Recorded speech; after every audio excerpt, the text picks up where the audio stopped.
नमस्कार दोस्तों, मैं कुलदीप शर्मा आप सभी के बीच में एक नई वीडियो के साथ और नई वार्तालाप के साथ आप सभी के बीच में फिर हाजिर हुआ हूँ।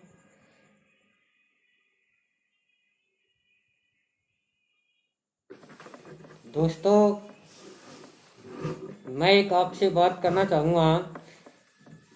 जैसे कि ये महामारी कोरोना की संक्रमण जो चल रहा है, इस संक्रमण के अंदर जो नए नए बयान सामने आ रहे हैं, जो सभी नेताओं के पक्ष प्रतिपक्ष के नए नए विचार आ रहे हैं, नए नए रोज के नियम आ रहे हैं, मैं तो इन सब से बदल हो चुका हूँ। दोस्तों, जैसा कि कल तक कोई बयान नहीं था, कोई दिशा निर्देश नहीं थे, आपस में मंत्री लोग, नेता लोग वो एक दूसरे पर ठोकते जा रहे थे।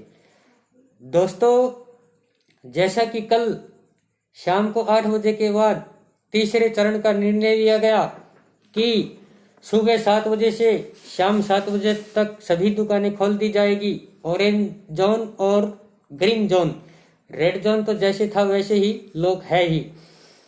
अब दोस्तों, आज एक प्रेस कॉन्फ्रेंस हुई जिसके अंदर स्वास्थ्य मंत्री होते हुए साथ साथ में हमारे गृह मंत्री, जिनका नाम एक सुनहरे अक्षरों में लिया जाता है, जिनका नाम बड़ी इज्जत के साथ लिया जाता है, श्री अनिल विज जी, जिन्होंने अपने दुख जाहिर करते हुए मुख्यमंत्री महोदय पर कटाक्ष बरतते हुए कड़े शब्दों में यह बोल दिया, शायद आपने सुना हो या नहीं सुना हो तो मैं बता देता हूं। यह बोल दिया गया कि मुझे इस बारे में कोई पता नहीं है कि लॉकडाउन खुल चुका है या मेरे से कोई निर्णय नहीं लिया गया।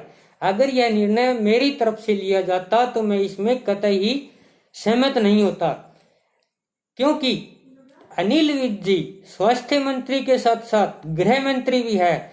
दोनों पद उन्हीं के ही पास है जो मानव हित कल्याण में आते हैं।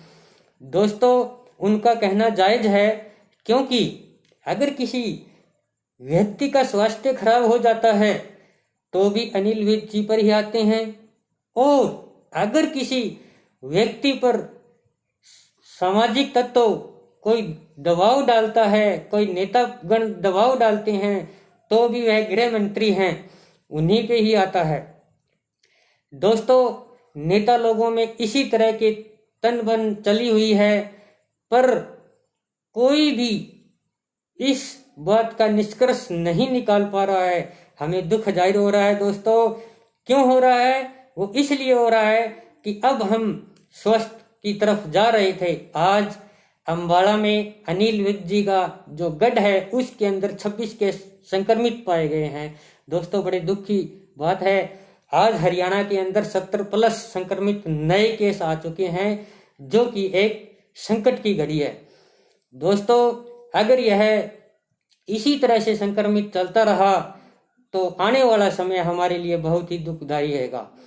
दोस्तों, आज बाजार के अंदर इतनी चहल पहल थी, इतनी गर्माहट थी, जिसका अंदाजा आप नहीं लगा सकते। किसी भी दुकानदार से पूछा जाए, 1 रुपए का भी काम नहीं, यही बोलता नजर आया। पर भीड़ भड़ाका इतना था जिसका आप अंदाजा भी नहीं लगा सकते। वो भीड़ किस चीज की थी, वो रश किस चीज का था, किसी भी मालूम नहीं है। दोस्तों, कभी बयान आते हैं 2 बजे तक खुले रहेंगे, कभी आते हैं 3 बजे तक खुले रहेंगे, लास्ट तक 8 साढ़े 8 बजे तक इसी तरह ही दुकानें खुली रही और जनता किसी के बस में नहीं थी। दोस्तों, कभी दारू के ठेकों पर एक टीवी पर न्यूज आई हुई थी, इतनी लंबी लाइन लगी हुई थी कि कम से कम भी 1-1.5 किलोमीटर तक माना जा रहा है। पर दोस्तों, या तो नोटबंदी के अंदर लोगों को बैंकों में लाइन लगी थी या फिर राजदारू के ठेकों पर लगी हुई थी। अभी तक हरियाणा के अंदर तो ठेके नहीं खुले हैं, उनकी अभी सहमति नहीं हुई है। आने वाला समय ही बताएगा, और कल क्या होगा वो तो आने वाला समय ही बताएगा। दोस्तों, मैं एक बात कहना चाहूंगा, आज इस दौर में पढ़ाई के बगैर, शिक्षा के बगैर कुछ नहीं है। आज हमारे जो बच्चे हैं वो शिक्षा की तरफ से नरक की तरफ जाते हुए नजर आ रहे हैं। दोस्तों, किसी भी नेता प्रतिपक्ष का ये सवाल नहीं उठा, किसी भी मंत्री महोदय का ये सवाल नहीं उठा, अगर सोशल डिस्टेंस दुकानों पे और वाहनों पे किया जा सकता है तो क्या स्कूल में सोशल डिस्टेंस नहीं हो सकता?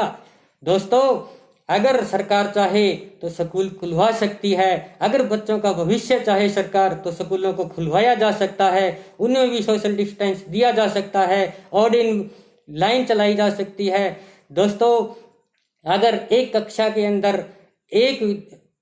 अंदर कम से कम 50 विद्यार्थी हैं तो उनमें से क्या 12 विद्यार्थियों की 2-2 घंटों की क्लासें नहीं लगाई जा सकती? दोस्तों, आने वाला समय जो है वो अनपढ़ता की तरफ जाता हुआ नजर आ रहा है।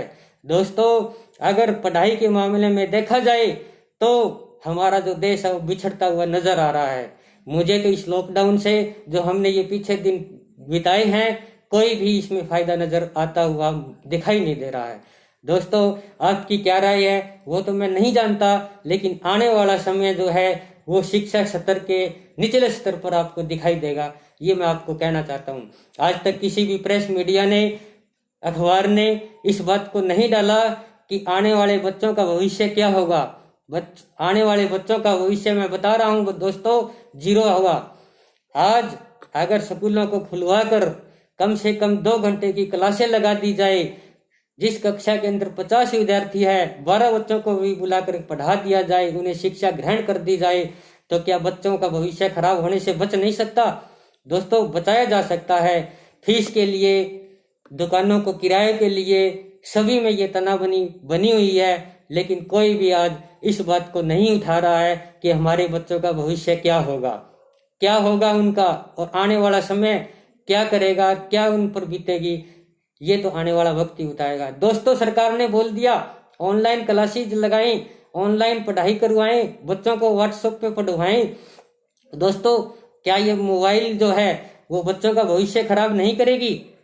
कुछ दिन पहले सरकार की तरफ से यही तो बयान आ रहे थे कि मोबाइल जो बच्चों का भविष्य खराब कर रहा है, मोबाइल स्कूल में बच्चों को नहीं ले जाने दिया जाए, और आज उन्हीं बच्चों को दबाव दिया जाता है कि आप ऑनलाइन शिक्षा ग्रहण कीजिए। जब ऑनलाइन ही शिक्षा ग्रहण करने वाले बच्चे होंगे तो वो उनको स्कूल जाने की क्या जरूरत है? क्या डिग्रियां हासिल करने के लिए पढ़ाई की जाती है? दोस्तों, मेरी बातें कड़वी जरूर लग रही होगी, लेकिन सच्चाई है, ये एक कड़वा सत्य है। क्षमा चाहूंगा दोस्तों अगर किसी का दिल दुखाई दिया तो, लेकिन आने वाला समय बच्चों का भविष्य खराब करने वाला आ रहा है, इसमें कोई दो राय नहीं है। दोस्तों, मानते हैं हम कि कोरोना की महामारी चल रही है, इसके अंदर हम बाहर नहीं निकल सकते और निकलना भी नहीं चाहिए, पर क्या ये जो सरकार की जो बातें चल रही हैं, सरकार की रोज की नई नई नीतियां चल रही हैं, सरकार के नए नए रोज के नियम चल रही हैं, क्या वो हमारे लायक है? शायद नहीं है। दोस्तों, क्षमा चाहूंगा अगर किसी का दिल दुखे। मैं किसी भी सरकार या किसी भी नेता के पक्ष में नहीं बोल रहा हूं, और ना ही मुझे मीडिया की तरफ बिकाऊ हूं। दोस्तों, जो बात है वो सच्चाई है। दोस्तों, जो बोलूंगा वो निडर होकर बोलूंगा। देसी आदमी हूं, देसी भाषा का वर्णन करता हूं। दोस्तों, आज हमारे बच्चों का भविष्य बिल्कुल 0 होता जा रहा है। सभी अध्यापकगण भी इस बात को मानते हैं कि हमारे बच्चों का भविष्य 0 होता जा रहा है। हम आने वाले समय में किस तरह से बच्चों को शिक्षा ग्रहण करवाएंगे, कितना समय हमारे पास बचेगा? दोस्तों, स्कूल के अंदर जब गर्मियों में 1.5 महीनों की छुट्टी होती है तो तभी सभी गुरुजनों का, सभी अध्यापक गणों के मन में यही रहता है कि मेरे विषय में मेरा बच्चा कमजोर ना हो जाए। लेकिन अब क्या सोच रहे होंगे? वो उनके दिल की है और उनके माँ बाप के दिलों की है। वो तो वो ही जाने, सरकार इस बारे में क्या जाने। वो तो हमें पता है हम कैसे दिन निकाल रहे हैं, हमारे बच्चों का भविष्य कैसे होगा, क्या होगा। सरकार पढ़ी लिखी होते हुए भी अनपढ़ता दिखाई दे रही है, ये सच है। सरकार को सोचना चाहिए बच्चों के भविष्य के बारे में, पढ़ाई के बारे में। दोस्तों, जय हिंद, जय भारत, जय गौ माता, जय।